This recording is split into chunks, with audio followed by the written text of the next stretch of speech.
Hey, it's me, Hrishi K, popularly known as Hrishi K. Subscribe to my YouTube channel and hit the bell icon now to get the latest videos and get taken into a world of entertainment, culture, sport, business and current affairs.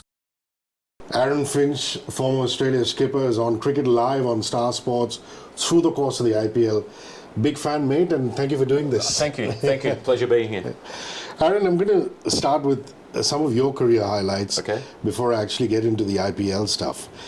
I mean, to me, the fact that you're a double World Cup winning captain, 2015 and then 2021. And you didn't? Yeah? I didn't captain 2015. But 2021, yeah. 2021 you were captain, 2015 yes. You were part of the World Cup winning squad, yes, which is the ODI squad. ODI team. Michael Clarke was the captain. And I remember 135 in the opening game against England in the MCG. And to me, I think one of the most spectacular innings you've ever played. You have any memories of that innings? I've got a lot of memories of that innings. I remember being incredibly nervous turning up to the ground because for years I'd watched Jimmy Anderson and Stuart Broad swing the ball around corners, so I was incredibly nervous. I got lucky early. Chris Wokes managed to just spill one. I think it might have been even my first ball at square leg, and then yeah, the rest is history. I played pretty well after that, to be honest. Wonderful. You've held the highest score in a T20I record twice, and that itself is a world record. There was 172 against Zimbabwe in 2018. And that itself surpassed 156 against England in 2013. So I'm going to ask you to start with the 2013 156 against the arch enemy, which is always sweet, isn't it? Absolutely, and that was probably the first time in my career that I felt like I belonged in international cricket. Up until then, I'd played a little bit, but I hadn't nailed down a spot in the side. So that game for me was really special. England had a good attack. They had Stephen Finn, Stuart Broad, Jade Dernbach, who was playing well at the time. It was just one of those days where everything clicked. I think my first ball from Stephen Finn I hit for 6, a pull shot over square leg, and that was sort of, it just kept going on from there. It was one of those days when wherever you think that they're going to bowl, they bowl there. They make a field change and you think, right, this is the plan that they're going with, and it happened. And it was a beautiful wicket. I remember that. It was at Southampton, down at the Rose Bowl, I think it was called then, and it was a great day actually. Lovely. And the 172 against Zimbabwe, which came about 5 years later. Yeah, that was a day where I got off to a flyer actually, and we batted first, and I just kept going. It was, again, one of those days, and they probably only happen a couple of times in your career, where everything seems to hit the middle. If you make a mistake, it goes over a fielder's head or just gets in the gap and you get away. And once we sort of got on a bit of a roll, we were none down after 5 or 6 overs, and we just thought, right, let's keep going as hard as we can. And I managed to get lucky and get a few in the middle. But I was also spewing that I didn't get 176 because Chris Gale, I was captain. 175. I was captain of the opposition on that day, and he pasted us everywhere. And yeah, but that was a good day as well. We're very happy if anybody scores big runs against Pakistan. You know the sentiment. It's like the Ashes. Yeah. And 153 not out against Pakistan in Sharjah, 2019. Top class innings. Talk me through that one. Yeah, that was a really good innings actually. The game before, I think I got 100 as well, and I was really dirty on myself that I got out when we needed maybe 20 runs to win, and then to be able to back it up very next game with 150 and then get right to the end was really important, because I think there was a lot of relief in them innings because I hadn't scored many runs in the lead up to it, and it was leading up to the 50 over World Cup in England. And I remember at the time there was a lot of press around me being dropped and I can't be captain because I hadn't got any runs. And then to come back in India, we were 2-0 down and we won the last 3 matches. That was amazing. That's one of the highlights outside the World Cup. That's probably the highlight of my career, that series. So then to go to the UAE and get a couple of hundreds there and get everyone off my back was really special. Winning the T20 World Cup in 2021, New Zealand, in Dubai, really is something that every player on that pitch will take to his grave. And Do you still get goosebumps when you think of it?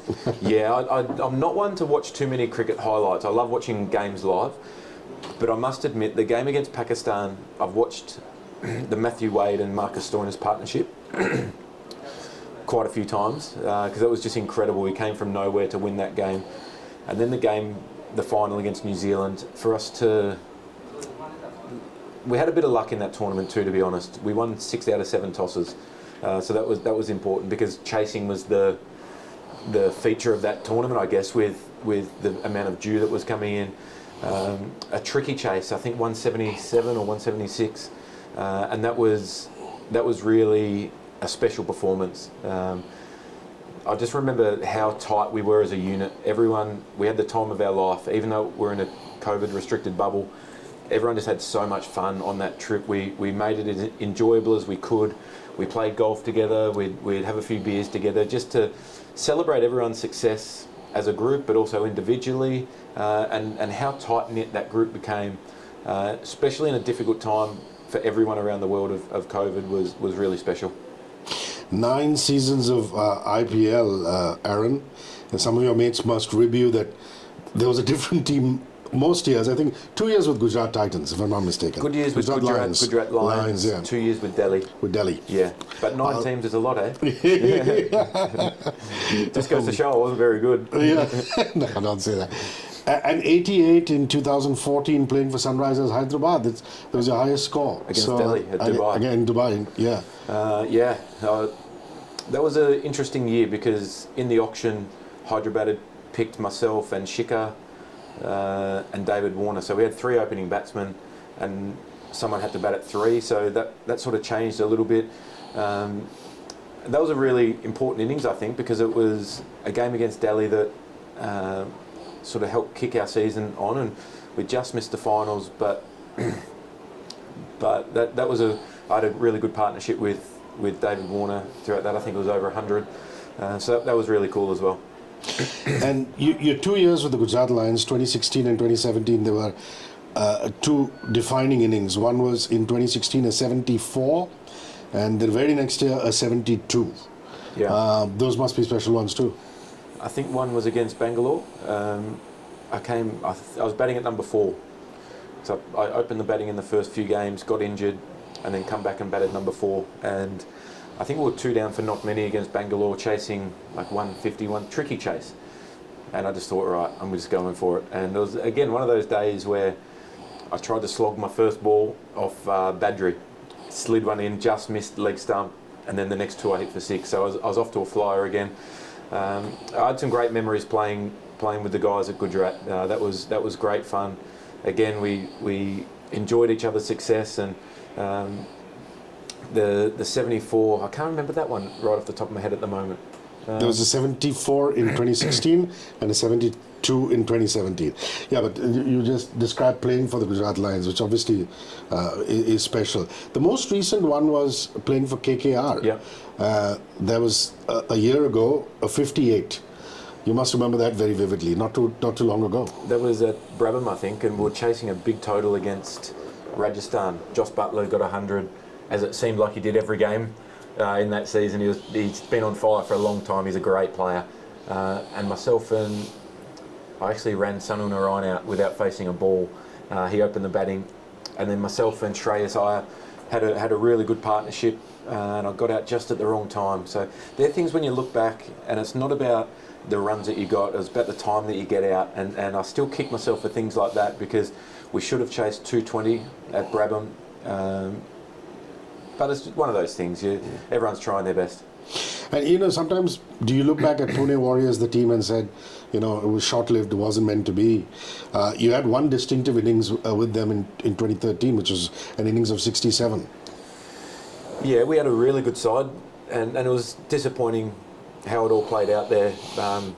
Because again, I think how tight you become as a team is associated with the amount of travel that you do together. And obviously the Pune to Mumbai airport trip, we had to do quite a bit as a team. You're on the bus, so you've played a game, there was a lot of travel involved, but you get to know each other so well, and I think that bodes really well throughout the tournament, because when things start to get tough, when the season, there's always a time when you feel like you're playing every day or you're travelling every day, and they're the times when you need the group to really come together. So there's some really special times that you have in IPL when you travel a lot, because you just get to know people so much better, and the amount of friendships I've made over the years of IPL has been brilliant, and a part of it that I've loved. But yeah, I think myself and Robbie Utapa opened the batting and had a couple of decent partnerships that year, and yeah, that was definitely one of them.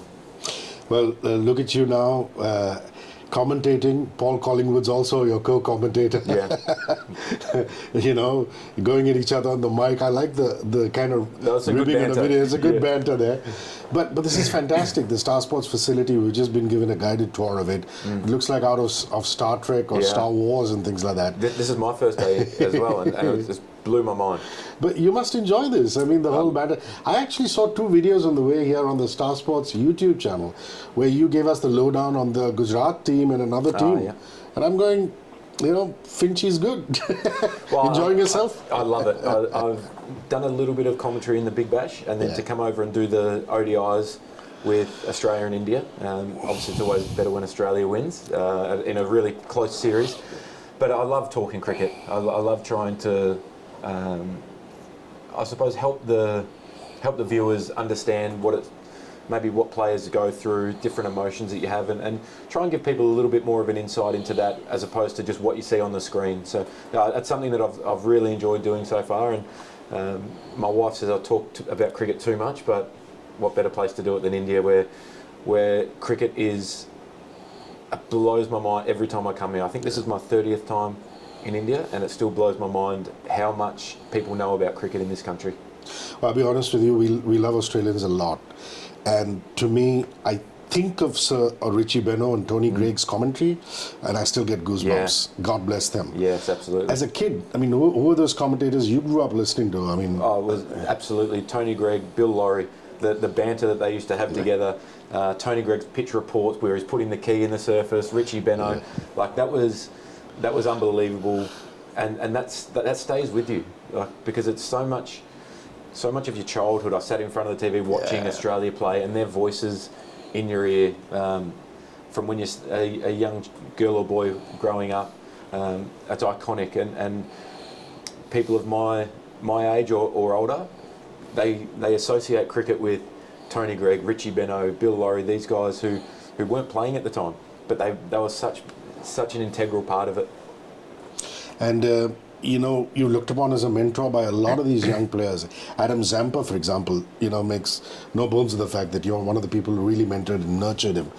Would you pick out some other players? Because that means a lot to any player, especially when he hangs up his boots, like you have done in international T20s and ODIs. Any players that you look at and say, wow, man, this is great? Well, I think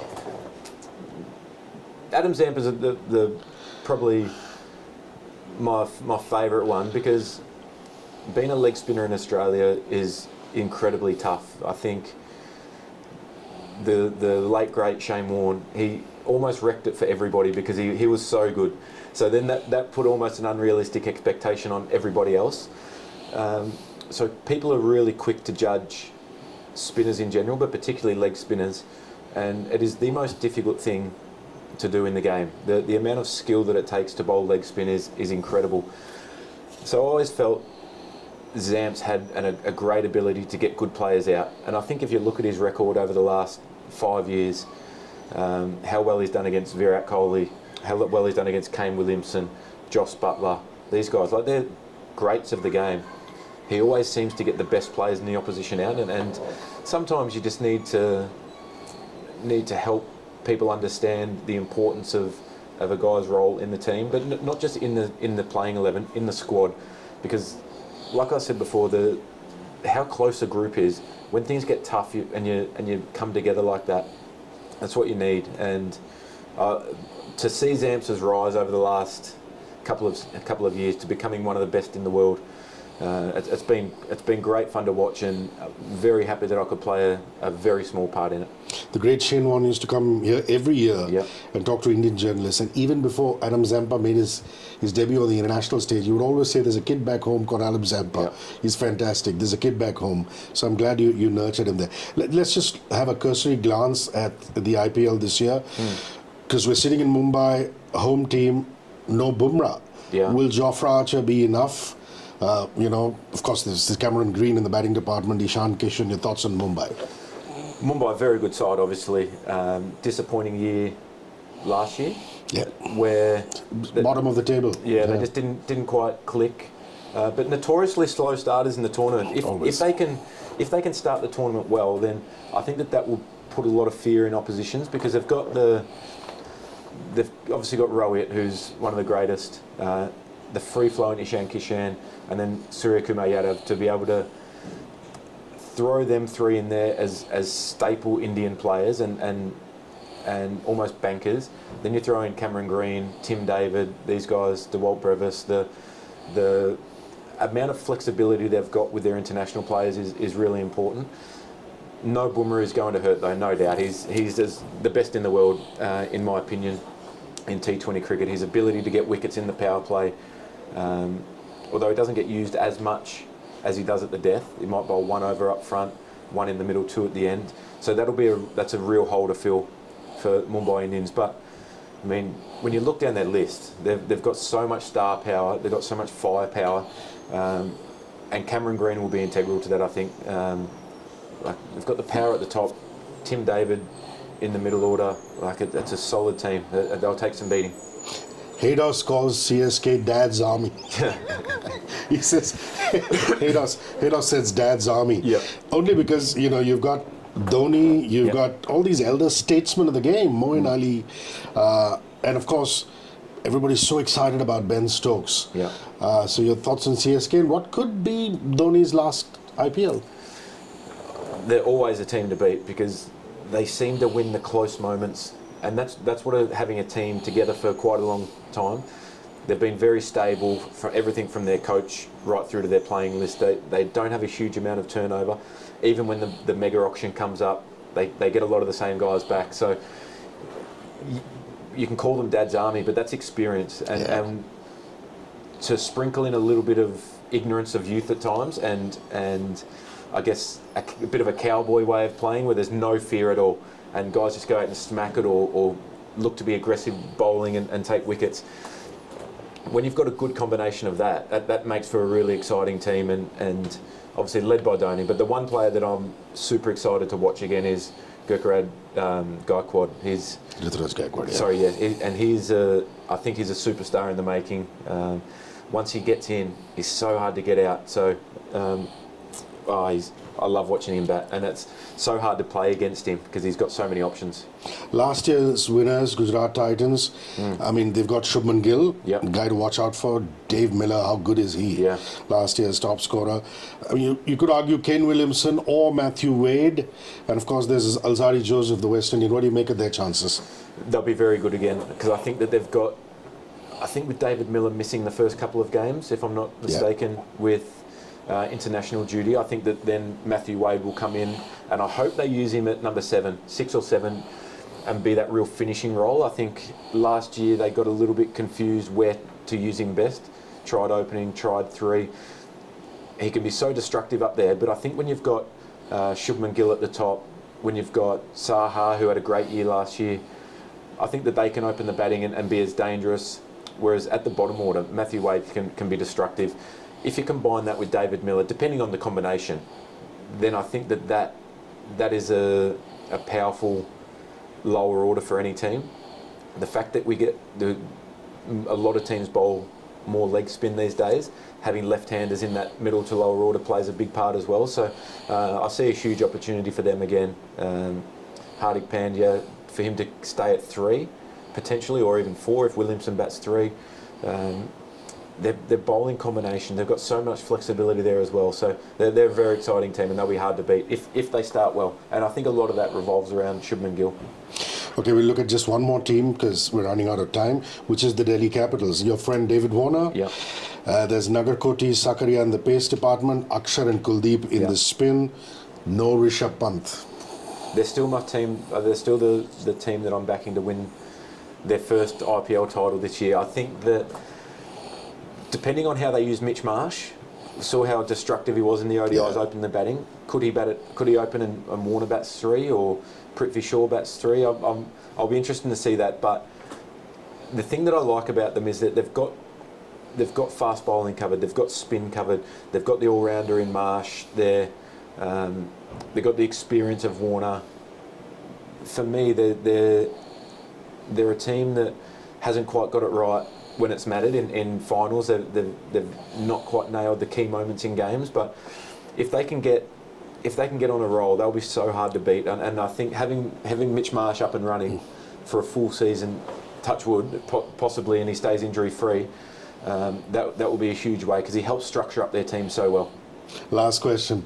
What's your favorite Indian city? Where do you like to just relax, or is it all just work? No, I do love coming to Mumbai. Delhi is hectic, but I love going there because they've got some beautiful golf courses. Yeah. I love playing golf. Unfortunately, this trip there's no amount of time to get out, but I've Rajasthan, Jaipur. That's a place that I love going as well. Although it gets so hot up there, it gets so hot. You can barely breathe when you're out in the middle there. But it's a great place to play cricket. The people are great. I just love being here. It's the feeling you get when you're around people who just love cricket. It's like nothing else. Aaron Finch, ladies and gentlemen, he is on through the IPL. Star Sports is the destination, Cricket Live, and a whole lot of other platforms that you'll see him through the course of the tournament. Really appreciate your time. Thank you very much. Thank you, mate. Cheers.